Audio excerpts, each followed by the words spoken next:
ध्यान आपो PN junction डायोडनी forward bias लाक्षणिकता અને એની રિવર્સ બાયસ લાક્ષણિકતાનો ઉપયોગ કરી અને બે પરિપથ તૈયાર કરવામાં આવ્યા છે, બરાબર, જેને રેક્ટિફાયર પરિપથો કહેવાય છે. આપણે રેક્ટિફાયર પરિપથ એટલે શું, રેક્ટિફિકેશન એટલે શું, એનો જવાબ પહેલાં આપી દઈએ અને ત્યારબાદ આપણે બે પ્રકારના રેક્ટિફાયર ભણવાના છે, અર્ધ તરંગ રેક્ટિફાયર અને પૂર્ણ તરંગ. હવે એ રેક્ટિફાયર કે રેક્ટિફિકેશન ભણ્યા પહેલાં આપણને આટલી બાબતની ખબર છે કે પીએન જંક્શન ડાયોડ જ્યારે ફોરવર્ડમાં જોડાય, બરાબર, ત્યારે એનો અવરોધ કેવો હોય છે, ઓછો કે વધારે? ઓછો. આપણે જો પીએન જંક્શન ડાયોડને આદર્શ ગણીએ, આદર્શ એટલે એનો અવરોધ ઓછો હોય છે તો એ ઓછો એટલે ખૂબ ઓછો ગણી શકીએ, એટલે કે શૂન્ય ગણી શકીએ. જો પીએન જંક્શન ડાયોડને આદર્શ ગણો તો એનો ફોરવર્ડ બાયસ અવરોધ શૂન્ય ગણવો, અને પીએન જંક્શન ડાયોડ આદર્શ ગણો અને જો એ રિવર્સમાં જોડાતો હોય, રિવર્સ બાયસમાં જોડાતો હોય પરિપથમાં, તો એનો અવરોધ કેવો ગણવો? અનંત. કેમ કે રિવર્સ બાયસમાં અવરોધ મોટો હોય. આદર્શ ગણો તો મોટો એટલે અનંત અવરોધ ગણવાનો, અને ફોરવર્ડમાં અવરોધ ઓછો હોય. આદર્શ ગણો તો ઓછો એટલે કેટલો ગણવાનો? શૂન્ય. એટલે એ બે વાક્ય લખી જ રાખો, તમે ક્યાંક બુકમાં લખો કે પીએન જંક્શન ડાયોડ આદર્શ ગણતા, પીએન જંક્શન ડાયોડને આદર્શ ગણતા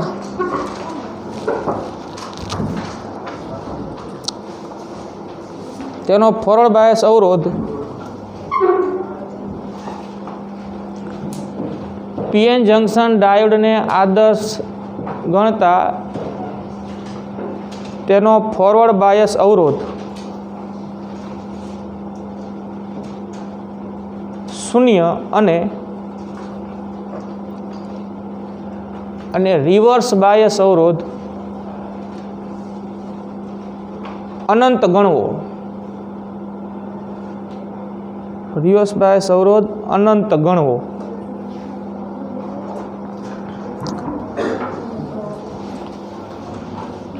હવે ધ્યાન આપો. જો રેક્ટિફિકેશન એટલે શું, તો કે એસી સિગ્નલમાં વોલ્ટેજનું પણ હોય, પ્રવાહનું પણ હોય સિગ્નલ, અને પાવરનું પણ હોય. પણ આપણે અહીંયા એસી સિગ્નલનો અર્થ એસી વોલ્ટેજ કરવાનો છે, બરાબર. આપણે વોલ્ટેજને લઈને વાત બધી કરવાની છે. એસી સિગ્નલનું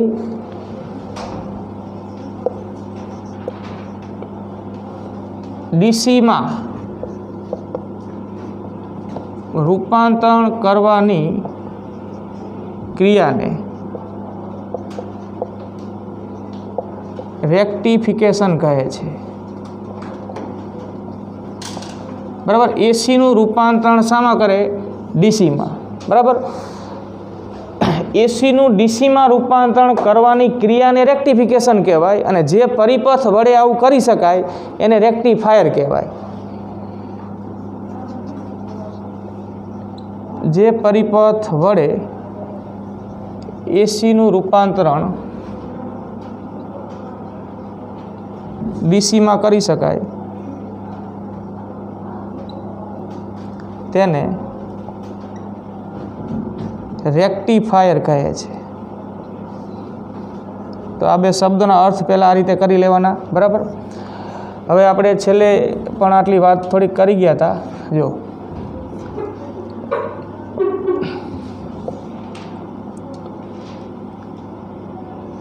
વોલ્ટેજ સમય સાથે આવી રીતે બદલાય છે, બરાબર. આવી રીતે એટલે સમય સાથે એનું મૂલ્ય પણ બદલાય છે અને સમય સાથે એની દિશા પણ બદલાય છે.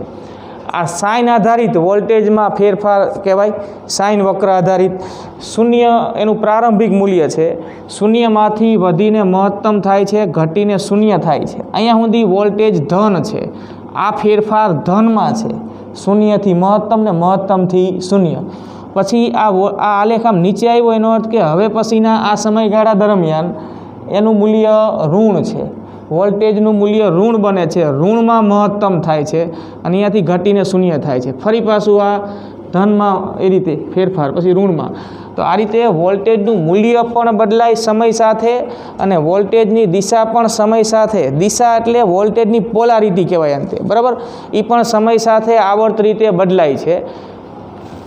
તો આને આપણે કેવો વોલ્ટેજ કહેશું? એસી વોલ્ટેજ, બરાબર. આ એસી વોલ્ટેજનું સિગ્નલ થયું અથવા એસી વોલ્ટેજ. એસી વોલ્ટેજને પરિપથમાં તમે કોઈ એસી ઉદ્ગમ જે હોય કે જ્યાંથી આપણને એસી વોલ્ટેજ મળતો હોય એવા એસી ઉદ્ગમને પરિપથમાં જ્યારે આપણે દર્શાવીશું એટલે એની ચોક્કસ પરિપથ સંજ્ઞા છે, આ રીતે દર્શાવવાનું. આ એસી ઉદ્ગમની પરિપથ સંજ્ઞા છે, બરાબર. પરિપથમાં પણ આ સાંકેતિક રીતે રજૂ થાય છે. આનો અર્થ એવો છે કે જો આ એસી ઉદ્ગમનો એ છેડો ગણો અને બી ગણો, તો વોલ્ટેજના ધન અર્ધ ચક્ર દરમિયાન એ છેડો છે એ ધન સ્થિતિ માને છે, બી છેડો ઋણ સ્થિતિ માને છે. તો પછી આ ઋણ અર્ધ ચક્ર થયું. આ ધન અર્ધ ચક્ર કે જેમાં વોલ્ટેજ ધન છે અને એને અનુરૂપ એ છેડો ધન સ્થિતિ માને, બી છેડો ઋણ સ્થિતિ માને. અને આ ઋણ અર્ધ ચક્ર દરમિયાન પોલારિટી બદલાઈ જાય, ધન હોય ઋણ થાય, ઋણ હોય ધન થાય. વોલ્ટેજ ઋણ છે એનો અર્થ કંઈ એનું મૂલ્ય 0 કરતાં ઓછું છે કે એવો અર્થ નથી. વોલ્ટેજ ઋણ છે એનો અર્થ કે એની પોલારિટી બદલાઈ જાય, દિશા એના વડે મળતા પ્રવાહની દિશા પણ પરિપથમાં શું થાય? બદલાઈ જાય. જો આ ધન અર્ધ ચક્ર દરમિયાન એ ધન સ્થિતિમાને હોય, બી ઋણ સ્થિતિમાને હોય, તો પછી ઋણ અર્ધ ચક્ર દરમિયાન આ ધન હોય ઋણ થઈ જાય, ઋણ હોય ધન થઈ જાય. હવે આ રીતે પોલારિટી સતત બદલાયા કરે, બરાબર. અહીંયા કોઈ ધ્રુવો ફિક્સ ન હોય એસી ઉદ્ગમના, આ ધન ને આ ઋણ એવું નહીં. સમયના ચોક્કસ ગાળે પોલારિટી બદલાતી હોય. ધન સ્થિતિમાને હોય ઋણ સ્થિતિમાને આવે, ઋણ સ્થિતિમાને હોય ધન સ્થિતિમાને આવે. અને પોલારિટી બદલાઈને જો એ પરિપથમાં એને આપણે જોડો તો એના વડે પરિપથમાં મળતા પ્રવાહની દિશા પણ સતત શું થશે? બદલાશે.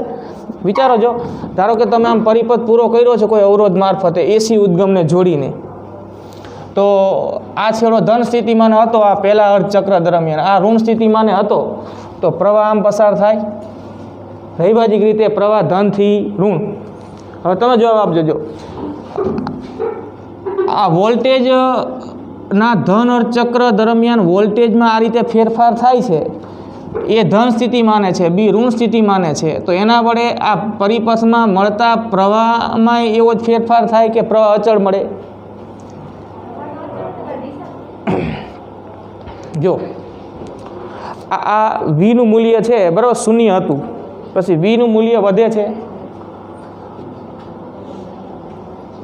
આ અર્ધ ચક્ર દરમિયાન જેને આપણે ધન અર્ધ ચક્ર કહેશું, જો ધન અર્ધ ચક્ર, અને આને કહેશું ઋણ અર્ધ ચક્ર, બરાબર. આ એસી ઉદ્ગમ, જે એસી ઉદ્ગમમાંથી આ મુજબનો વોલ્ટેજ મળે છે એને આપણે એક અવરોધ સાથે જોડીને પરિપથ પૂરો કર્યો છે, બરાબર. એ ધ્યાન આપો. પ્રારંભમાં ધન અર્ધ ચક્ર દરમિયાન આ એસી ઉદ્ગમ કે જ્યાંથી આ વોલ્ટેજ મળે છે એનો આ છેડો ધન સ્થિતિ માને ને આ છેડો ઋણ સ્થિતિ માને છે, બરાબર. પરિપથ પૂરો કર્યો છે. તો પરિપથમાં પ્રવાહ કઈ બાજુ વહેશે?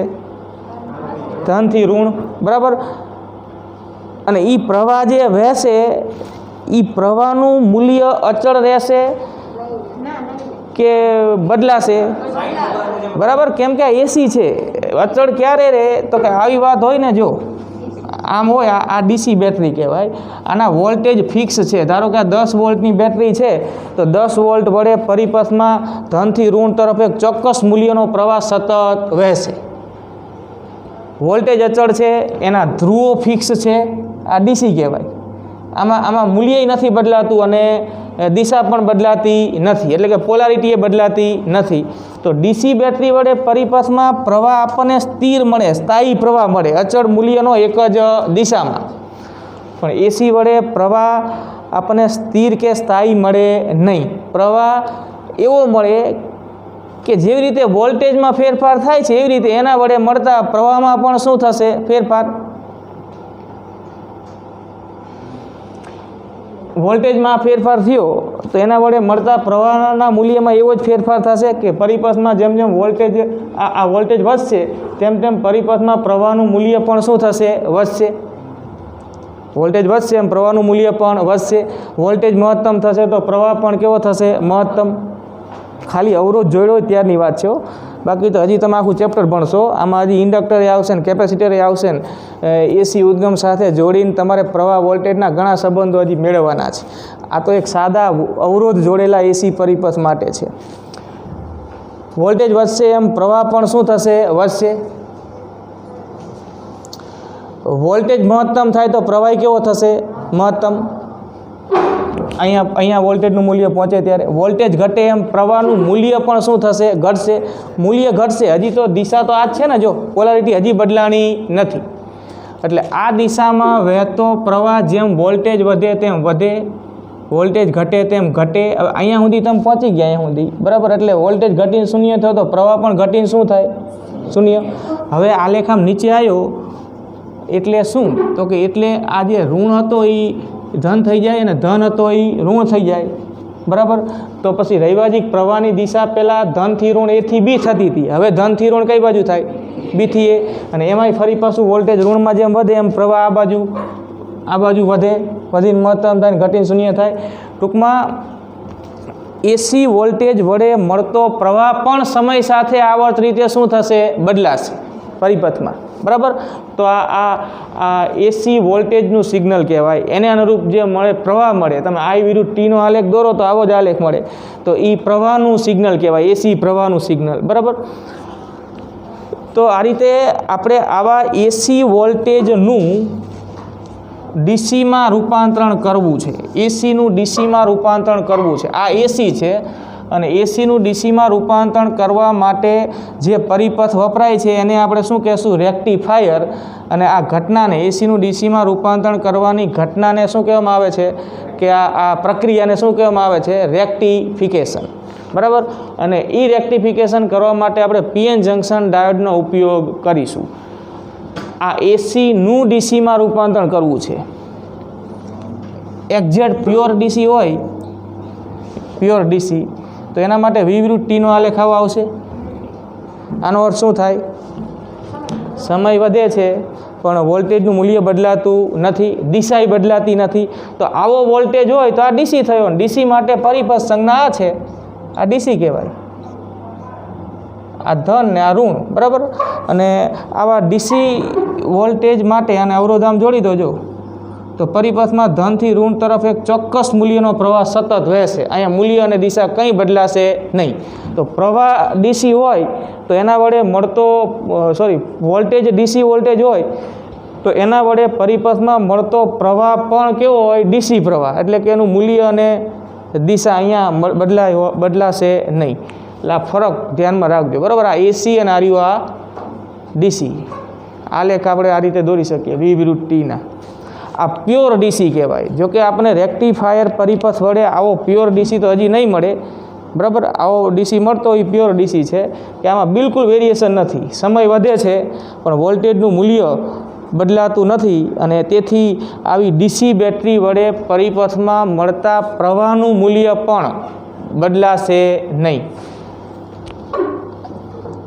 સમય પસાર થાય તેમ આમ પ્રવાહ, ધારો કે આ વોલ્ટેજ પ્રમાણે ચોક્કસ મૂલ્યનો અહીંયા તમને મળી ગયો તો એ સતત એટલો પ્રવાહમાં વહેવા જ કરશે, બરાબર. અને એ આ જ દિશામાં આમ ધનથી ઋણ, આમાં ધન હોય ધન જ રહેવાનું, ઋણ હોય ઋણ જ રહેવાનું. આમાં તો મૂલ્ય પણ બદલાયા કરે અને પોલારિટી દિશા પણ બદલાયા કરે. એટલે આ એસી વોલ્ટેજ થયો અને આ રહ્યો આ ડીસી થયો, બરાબર. અને એની પરિપથ સંજ્ઞા આપણે આ રીતે અહીંયા દર્શાવી દઈએ.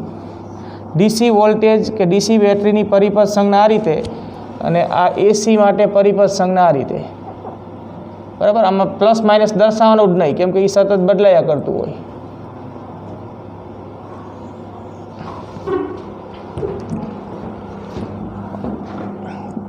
આપણે બે પ્રકારના રેક્ટિફાયર પરિપથ ભણીશું: અર્ધ તરંગ રેક્ટિફાયર અને પૂર્ણ તરંગ રેક્ટિફાયર.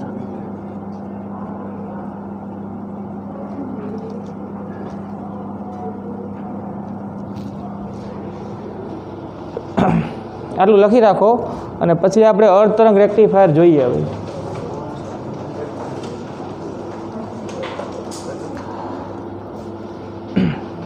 આપણે એક પીએન જંક્શન ડાયોડનો ઉપયોગ કરી અને અર્ધ તરંગ રેક્ટિફાયરનો પરિપથ દોરી અને કઈ રીતે રેક્ટિફિકેશન થાય છે એ અહીંયા સમજાવવાનું છે. આકૃતિમાં અર્ધ તરંગ રેક્ટિફાયરનો પરિપથ આપણે દોરીએ. જો પરિપથમાં કયા કયા ઘટકો છે બરાબર એની માહિતી પહેલાં આપી દેવાની. જેમ કે આટલો ભાગ જે અહીંયા દોર્યો છે, આ ભાગ જે છે જેને ટ્રાન્સફોર્મર કહેવાય, ટ્રાન્સફોર્મર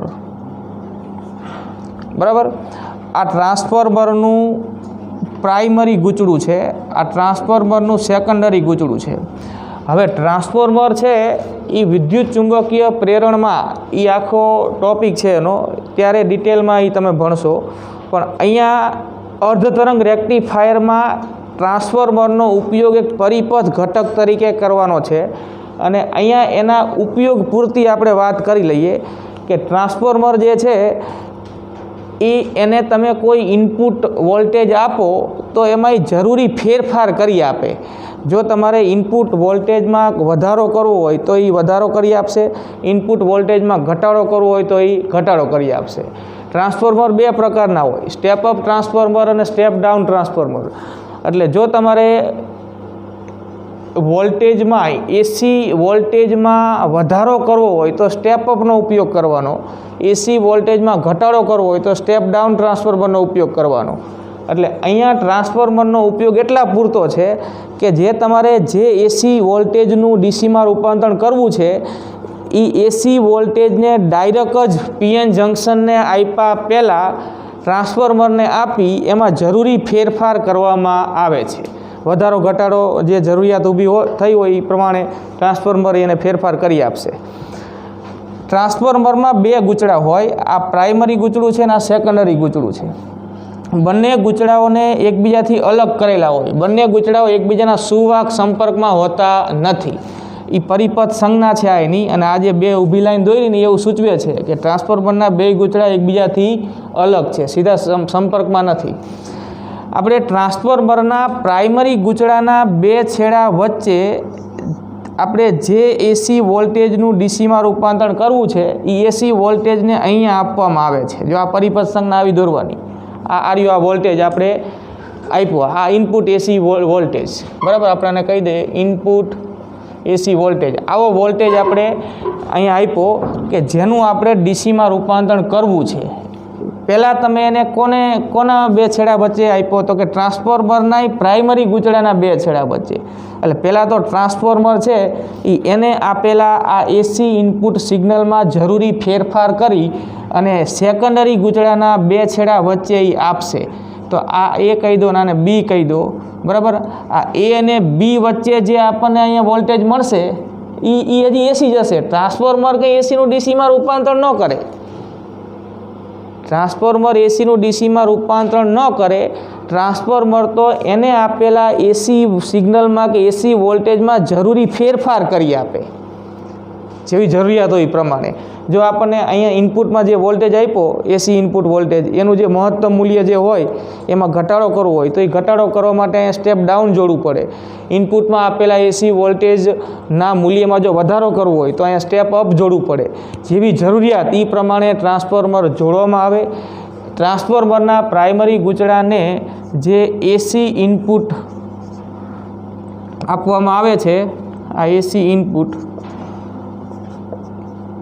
બરાબર, આવું તમે આ ઇનપુટમાં આપ્યું કહેવાય આવું બરાબર. હવે આ મહત્તમ મૂલ્ય જે હોય ને આનું એ કોઈ પણ હોઈ શકે જે બરાબર. રેન્ડમલી એસી સિગ્નલ છે તમારી પાસે, એનું મહત્તમ મૂલ્ય આવું કોઈ પણ હોઈ શકે. ગમે તે મૂલ્યનું એસી સિગ્નલ સીધું તમે પીએન જંક્શન ડાયોડને નહીં આપી શકો. એટલે આ જે એસી સિગ્નલ છે એમાં જરૂરી ફેરફાર કરી અને એ અને બી વચ્ચે જે સિગ્નલ મળશે આપણને કે જે એસી વોલ્ટેજ મળશે એ જરૂરી એવા મૂલ્યનું મળશે, યોગ્ય ફેરફાર થઈને પછીનું એ એસી જ હશે. આ પણ એસી ને અહીંયા પણ શું હોય એસી જ હોય. ટ્રાન્સફોર્મરના સેકન્ડરી ગૂંચળા સાથે બરાબર ધ્યાન આપો. જો ટ્રાન્સફોર્મરના સેકન્ડરી ગૂંચળા સાથે એક પીએન જંક્શન ડાયોડ અને એક અવરોધ એને કંઈક RL નામ આપી દો, અને લોડ અવરોધ કહેવાય. તો ટ્રાન્સફોર્મરનું સેકન્ડરી ગૂંચળું એક PN જંક્શન ડાયોડ, આદર્શ એવો PN જંક્શન ડાયોડ, અને આદર્શ ગણવાનો અહીંયા, અને એક લોડ અવરોધ આમ શ્રેણીમાં જોડ્યા છે. આ પરિપથ જો ફરીથી અહીંયા ધ્યાન આપો. ટ્રાન્સફોર્મર અહીંયા એક પરિપથ ઘટક તરીકે છે, એક PN જંક્શન ડાયોડ છે, અને એક શું છે? લોડ અવરોધ છે. તમે જે AC સિગ્નલનું DCમાં રૂપાંતરણ કરવા માગો છો આ રેક્ટિફાયર પરિપથ વડે, આખાઈને કહેવાય અર્ધ તરંગ રેક્ટિફાયર પરિપથ. ટ્રાન્સફોર્મર એ આ અર્ધ તરંગ રેક્ટિફાયર પરિપથનો એક ઘટક છે. તમે જે AC ઇનપુટ વોલ્ટેજ, જે AC વોલ્ટેજનું DCમાં રૂપાંતરણ કરવા માગો છો એને તમે ટ્રાન્સફોર્મરના પ્રાઇમરી ગૂંચળાના બે છેડા વચ્ચે આપશો. ટ્રાન્સફોર્મરનું આઉટપુટ ક્યાં મળે? એના સેકન્ડરી ગૂંચળાના બે છેડા વચ્ચે. ટ્રાન્સફોર્મરનું આઉટપુટ, આખા રેક્ટિફાયર પરિપથનું આઉટપુટ નહીં. અહીંયા જે આપ્યું એ અહીંયા સેકન્ડરી ગૂંચળાના બે છેડા વચ્ચે મળશે. આનું કામ શું? તો કે અહીંયા જે AC ઇનપુટ વોલ્ટેજ હોય એમાં જરૂરી એવો શું કરી દેશે? ફેરફાર. વધારાની જરૂર હશે તો મૂલ્ય વધારશે, ઘટાડાની જરૂર હશે તો મૂલ્ય ઘટાડશે. પછી તો તમારે વધારો કરવો હોય તો સ્ટેપ અપ જોડવું પડે, ને ઘટાડો કરવો તો સ્ટેપ ડાઉન. આટલું ક્લિયર? આટલું સમજ્યા? ટ્રાન્સફોર્મર ડિટેલમાં તો તમે હજી એ ભણશો ત્યારે ખ્યાલ આવશે. અત્યારે ટ્રાન્સફોર્મર કેવી રીતે કામ કરે ને કેવી રીતે વોલ્ટેજ વધારે ને કેવી રીતે ઘટાડે એ તો આખું ચેપ્ટર છે એનું. અને છેલ્લે આ ટ્રાન્સફોર્મર તમે ભણશો બે પ્રકાર, બરાબર? એટલે એ બધું ત્યાં ભણશો. પણ અત્યારે ખાલી એટલું જાણો કે ટ્રાન્સફોર્મર છે એ ઇનપુટ AC સિગ્નલ જે હોય અથવા AC વોલ્ટેજ હોય એમાં એ જરૂરી શું કરે? ફેરફાર. ફેરફાર કરે એટલે એનું મહત્તમ મૂલ્ય હોય એ વધારી શકે અને મહત્તમ મૂલ્ય હોય એ ઘટાડી શકે. જો તમારે AC વોલ્ટેજનું મૂલ્ય વધારવું હોય તો સ્ટેપ અપ ટ્રાન્સફોર્મર અહીંયા હોય, અને AC વોલ્ટેજનું મૂલ્ય ઘટાડવું હોય તો કયું હોય? Step down. આ થિયરી આપણે ભણીએ ત્યારે તમે આટલું ખાલી ધ્યાન રાખો, બાકી ડિટેલમાં તમે ભણશો આખું ટ્રાન્સફોર્મર ત્યારે ખ્યાલ આવશે. ટૂંકમાં ઇનપુટમાં જે અહીંયા આપ્યું હોય એના કરતાં અહીંયા જે મળશે એ જરૂરી ફેરફાર થઈને મળશે. આ પણ AC છે ને આ પણ શું છે? AC જ છે, બરાબર? હવે ટ્રાન્સફોર્મરના સેકન્ડરી ગૂંચળાના બે છેડા એટલે A અને B વચ્ચે આપણને જરૂરી એવું ફેરફાર થઈને AC સિગ્નલ મળી ગયું. હવે AC સિગ્નલનું આ PN જંક્શન ડાયોડ વડે રેક્ટિફિકેશન થશે. હવે આ જ અગત્યનું અહીંયા ખાસ, બરાબર? એ રેક્ટિફિકેશન કયા અર્થમાં થશે? જો અહીં ધ્યાન આપો. આ થિયરીમાં તમારે ટ્રાન્સફોર્મર કેમ કામ કરે છે એ સમજાવવાનું નથી. તમારે ટ્રાન્સફોર્મર પરિપથ ઘટક તરીકે વાપરવું પડે છે એના માટે ફક્ત એટલું જ આમાં તમારે જણાવવાનું હોય. આ પ્રશ્ન તમે જ્યારે લખો કે સમજો ત્યારે કે ટ્રાન્સફોર્મરના પ્રાઇમરી ગૂંચળાના છેડા વચ્ચે જે ઇનપુટ વોલ્ટેજ આપ્યો એમાં એ જરૂરી ફેરફાર કરશે, અને સેકન્ડરી ગૂંચળાના બે છેડા A અને B વચ્ચે આપણને એ વોલ્ટેજ મળશે. આપેલો ઇનપુટ જે હતો એ AC અને A અને B વચ્ચે મળે એ પણ AC જ, બરાબર? હવે આગળ વાંચજો. આ PN જંક્શન ડાયોડ છે, આ એનો P વિભાગ ને આ એનો N વિભાગ. PN જંક્શન ડાયોડ, લોડ અવરોધ અને આ સેકન્ડરી ગૂંચળું જે છે ટ્રાન્સફોર્મરનું એ આખું આમ શ્રેણીમાં જોડાયેલો ભાગ થયો આ, બરાબર? હવે જો, બરાબર? આ જાણીએ છીએ આપણે. અહીં ધ્યાન આપો કે આટલો ભાગ એટલે કે AC ઇનપુટ વોલ્ટેજ, આ AC ઇનપુટ વોલ્ટેજ જે A અને B વચ્ચે મળ્યો છે એનું આ ધન અર્ધ ચક્ર જ્યારે ચાલતું હોય કે ધન અર્ધ ચક્ર પૂરું થાય જે સમયગાળામાં એ દરમિયાન આ ધન સ્થિતિમાં ને અને આ રહ્યું આ ઋણ સ્થિતિમાં ને પોલારિટી આ મુજબ છે. ધારો કે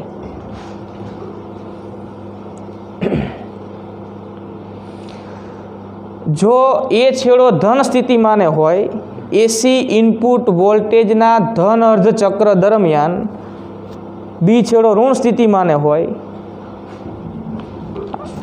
આ વાત છે, બરાબર? પોલારિટી બદલાય ને, પ્લસ અને માઇનસ.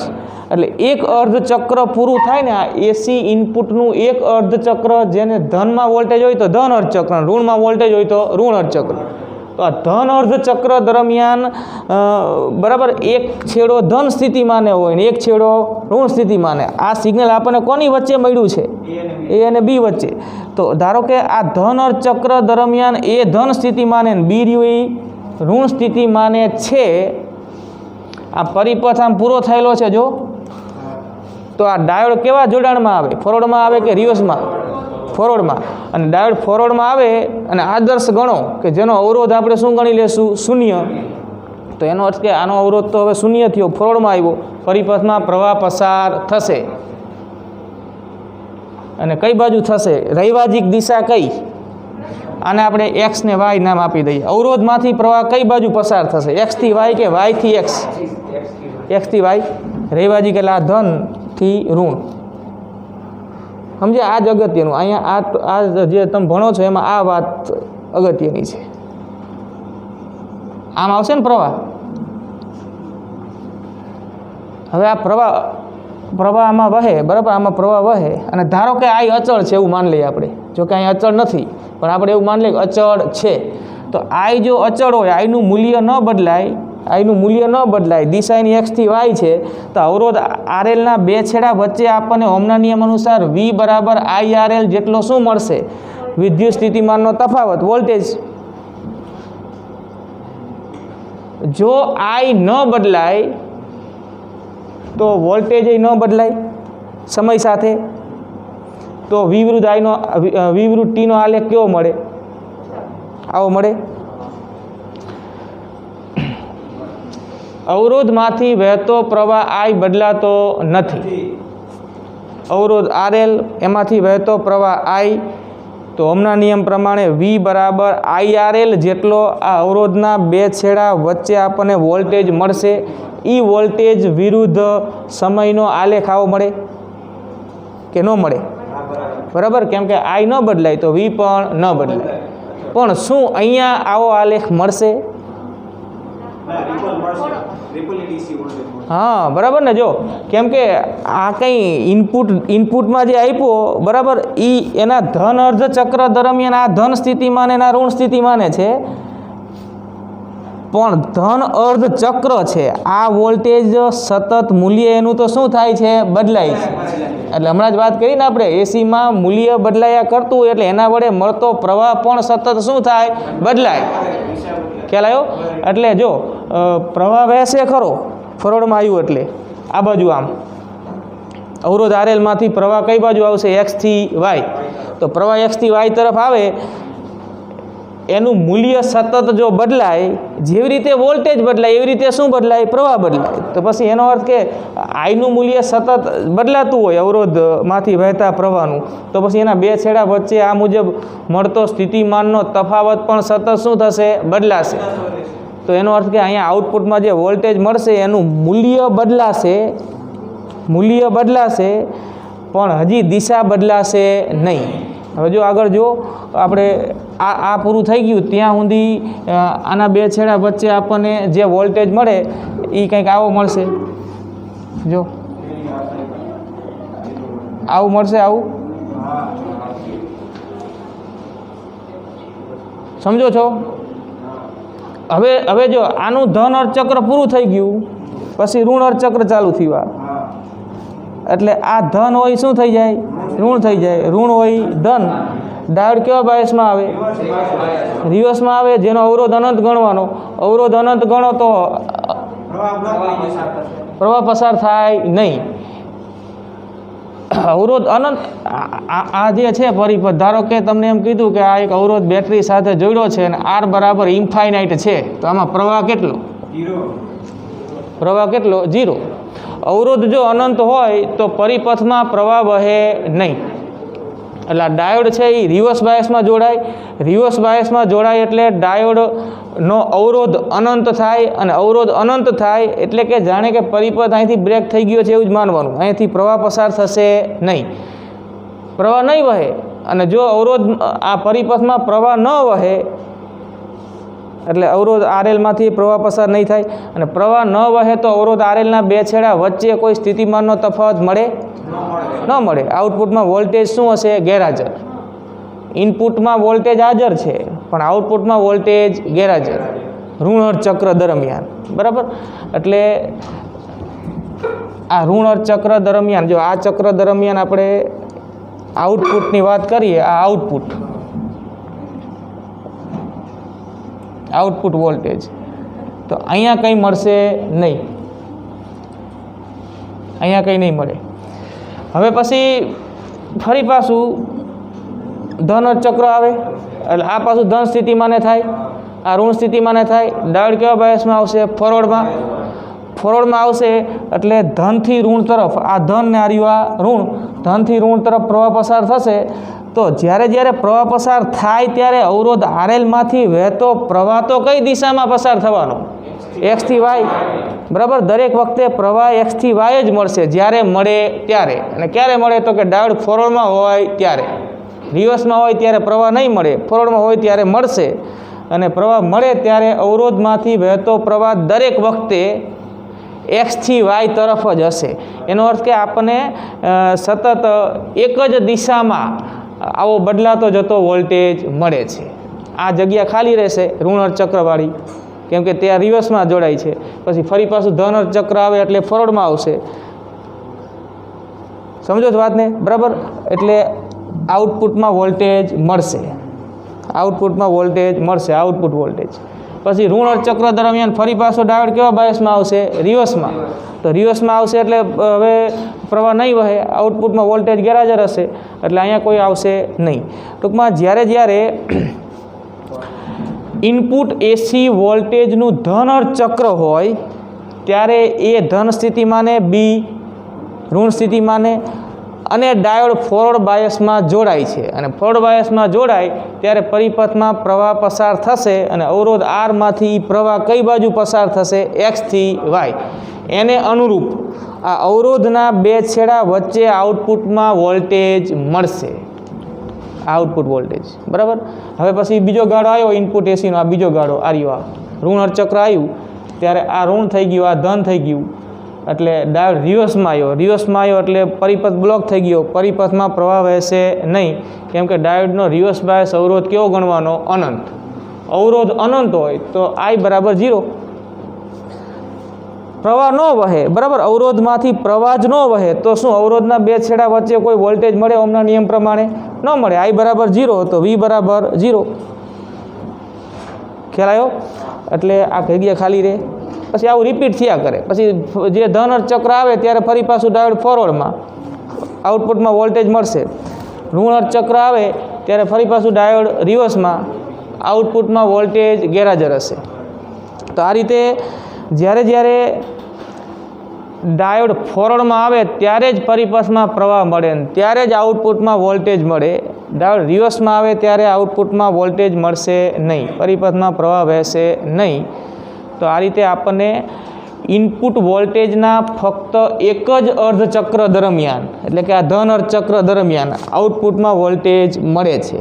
ઋણ અર્ધચક્ર દરમિયાન આઉટપુટમાં વોલ્ટેજ મળતા નથી. માટે આ રેક્ટિફાયરને શું કહેવાય છે? અર્ધ તરંગ રેક્ટિફાયર. આટલા અડધા ભાગમાં પ્રવાહ મળે એટલે અર્ધ તરંગ એવું નામ આપ્યું છે, બરાબર. અડધા તરંગ દરમિયાન જ મળે, એમ અડધા દરમિયાન ન મળે. સમજ્યા આટલી વાતને? હવે એક બીજી વાત જો, અહીં ધ્યાન આપો. આ ટ્રાન્સફોર્મરનો મેઇન ઉપયોગ શું છે અહીંયા? બરાબર, આપણે એવું તો કહી દીધું કે એ ઇનપુટ વોલ્ટેજમાં ફેરફાર કરે એટલા માટે. પણ ફેરફાર કેમ કરવો પડે? ડાયરેક્ટ કેમ આ ન આપી શકાય? અહીંયા તમે આ ટ્રાન્સફોર્મર અહીંયાથી કાઢી નાખો અને ડાયરેક્ટ જ ઇનપુટ એસી સિગ્નલ અહીંયા આપી દો, બરાબર. તો હા, પીએન જંક્શનનું શું થઈ જાય? બ્રેકડાઉન. અહીંયા રિવર્સ બાયસમાં પીએન જંક્શનનું બ્રેકડાઉન ન થવું જોઈએ તો જ પ્રવાહ ન વહે ને, નહીં તો પ્રવાહ વહે, અને પ્રવાહ વહેવા દેવાનો નથી રિવર્સ બાયસમાં. એટલા માટે જો ધારો કે આ પીએન જંક્શન ડાયોડ છે, એનો બ્રેકડાઉન વોલ્ટેજ ધારો કે 5 વોલ્ટ છે. હવે તમને બ્રેકડાઉન અર્થ ખબર છે. રિવર્સ બાયસમાં ડાયોડ જોડો અને તમે અમુક વોલ્ટેજ સુધી જાઓ ત્યાં સુધી હજી પ્રવાહ લગભગ અચળ અને નજીવો છે, જેને આપણે નામ આપ્યું હતું રિવર્સ સેચ્યુરેશન પ્રવાહ. પણ અમુક વોલ્ટેજ બાદ હવે પ્રવાહમાં ઝડપી વધારો થાય છે. આલેખ આમ નીચો આવ્યો તો આમ એ બ્રેકડાઉન થયું કહેવાય. બ્રેકડાઉન થવા દેવાનું નથી. ધારો કે આ ડાયોડનું બ્રેકડાઉન 5 વોલ્ટે થતું હોય તો તમે આ જે ઇનપુટ એસી એ અને બી વચ્ચે જે મળે, જે ટ્રાન્સફોર્મરને આપ્યું હતું, એ તો ગમે તે મૂલ્યનું હતું, આપણને ખબર નહોતી આ તો મૂલ્ય, બરાબર, કોઈ પણ હોઈ શકે. ધારો કે આનું મહત્તમ મૂલ્ય ધારો કે 6 વોલ્ટ છે, આનું મહત્તમ મૂલ્ય, અને ટ્રાન્સફોર્મર તમે અહીં નથી વાપરતા, ડાયરેક્ટ આ 6 વોલ્ટનું મહત્તમ મૂલ્ય ધરાવતા એસી સિગ્નલને અહીં આપી દો છો, તો આનું શું થાય? બ્રેકડાઉન. રિવર્સમાં જોડાય ત્યારે બ્રેકડાઉન થાય ને, કેમ કે આનું મહત્તમ મૂલ્ય આના બ્રેકડાઉન મૂલ્ય કરતાં વધારે છે, એટલે બ્રેકડાઉન વોલ્ટેજ તો 6 વોલ્ટ મહત્તમ મૂલ્ય જ્યારે થાય રિવર્સમાં જોડો ત્યારે તરત જ આનું બ્રેકડાઉન થઈ જાય. બ્રેકડાઉન થાય એટલે પ્રવાહ વહેવા માંડશે, એનો અવરોધ અનંત રહેશે નહીં.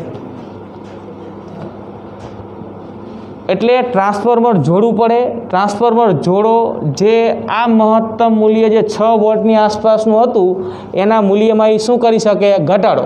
અને ઘટાડો કરી અને એ અને બી વચ્ચે મળતા આ એસી સિગ્નલનું મહત્તમ મૂલ્ય 5 વોલ્ટ કરતાં કેવું કરે? એ ઓછું.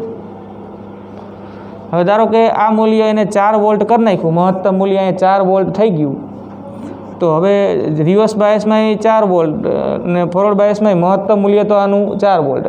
તો આ 4 વોલ્ટ મૂલ્ય જ્યારે થાય આનું મહત્તમ, તોય આનું રિવર્સમાં બ્રેકડાઉન થશે નહીં, કેમ કે એને બ્રેકડાઉન થવા માટે તો કેટલો વોલ્ટેજ જોઈએ? રિવર્સમાં 5 વોલ્ટ.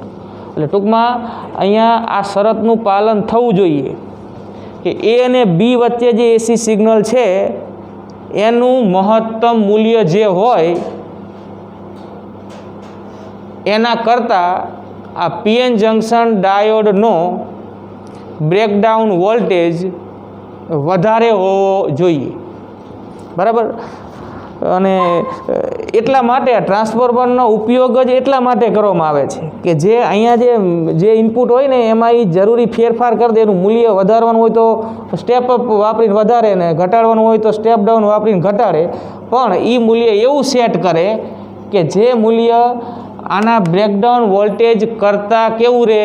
ઓછું. સમજો છો વાત આખી? અને બ્રેકડાઉન થાય નહીં.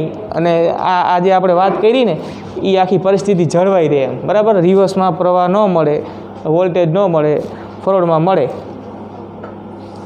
બસ આટલી વાત છે. એટલે હવે આ મુજબ આ આકૃતિ દોરી નાખો અને હું તમને લખાઈ દઉં છું પછી.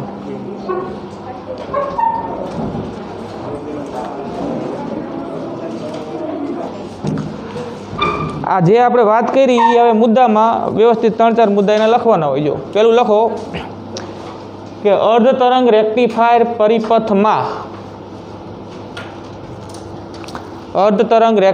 પરિપથમાં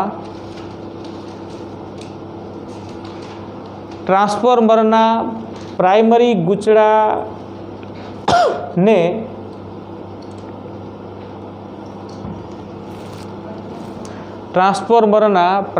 ગૂંચળાને આ પી લખ્યું ને પ્રાઇમરી ગૂંચળું કહેવાય.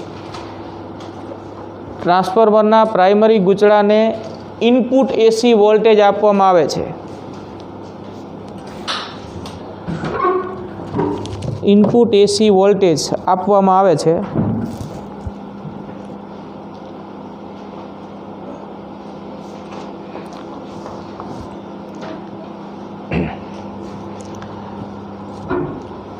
ટ્રાન્સફોર્મરનું સેકન્ડરી ગૂંચળું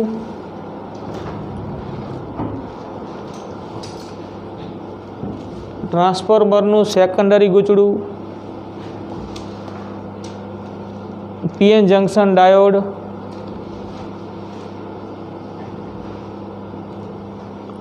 અને લોડ અવરોધ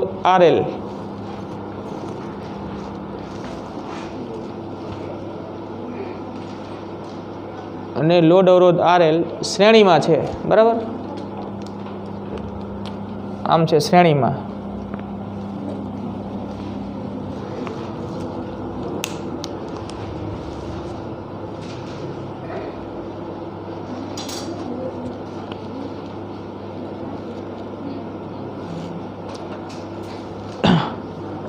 સેકન્ડરી ગૂંચળાના બે છેડા વચ્ચે જરૂરી એવો એસી વોલ્ટેજ મળે છે.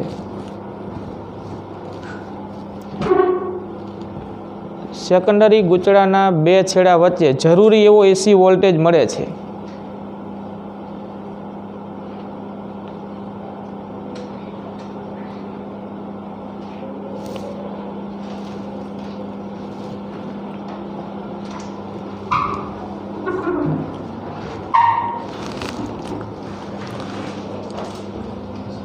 આ ઇનપુટ એસી વોલ્ટેજના ધન અર્ધ ચક્ર દરમિયાન, બરાબર, એટલે એ અલગ ફકરો પાડજો હવે કે ઇનપુટ એસી સિગ્નલના ધન અર્ધ ચક્ર દરમિયાન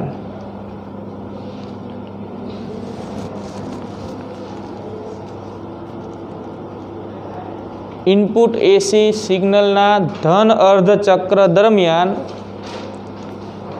બિંદુ એ ધન સ્થિતિમાને મળશે, અથવા તો એ પરનો વોલ્ટેજ ધન હશે, જે લખવું હોય, બિંદુ એ ધન સ્થિતિમાને મળશે અને તેથી પીએન જંકશન ડાયોડ ફોરવર્ડ બાયસમાં જોડાશે. અને તેથી પીએન જંકશન ડાયોડ ફોરવર્ડ બાયસમાં જોડાશે અને પરિપથમાં પ્રવાહ વહેશે.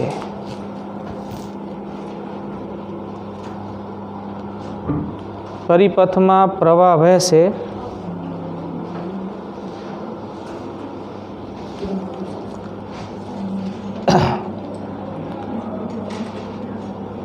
આ પ્રવાહ લોડ અવરોધ RL માં X થી Y તરફ છે. પરિપથમાં પ્રવાહ વહેશે. આ પ્રવાહ લોડ અવરોધ RL માં X થી Y તરફ છે.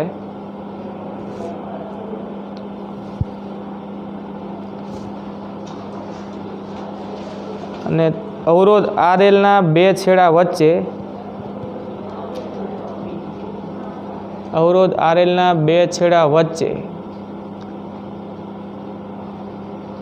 આઉટપુટ વોલ્ટેજ મળશે.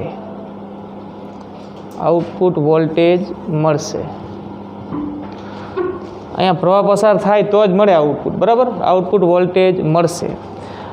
પછી રિવર્સ બાયસ માટેનો એ મુદ્દો લખો. ઇનપુટ એસી વોલ્ટેજના ઋણ અર્ધ ચક્ર દરમિયાન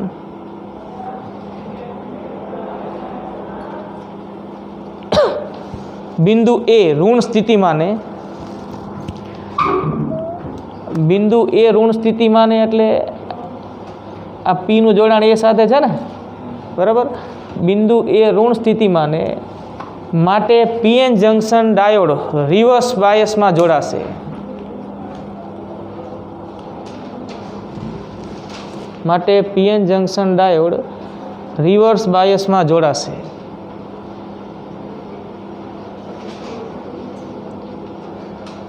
ડાયોડનો રિવર્સ બાયસ અવરોધ અનંત ગણતા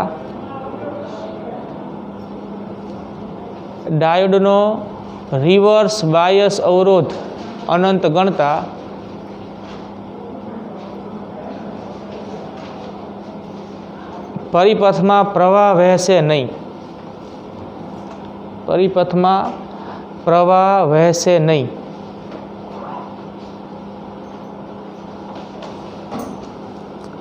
અને આઉટપુટમાં વોલ્ટેજ ગેરહાજર હશે.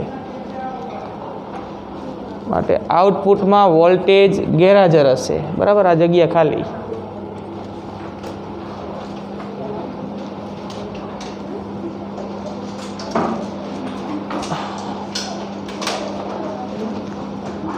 હજી એક મુદ્દો લખો.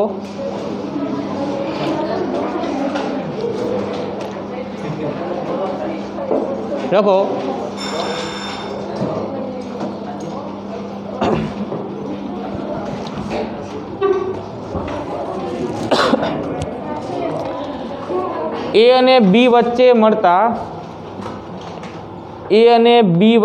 મળતા એસી વોલ્ટેજનું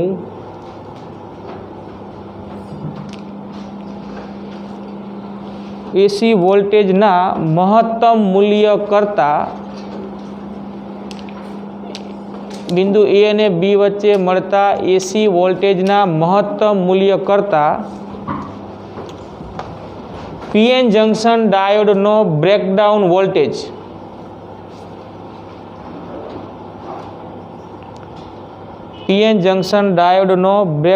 વોલ્ટેજ વધારે હોવો જોઈએ.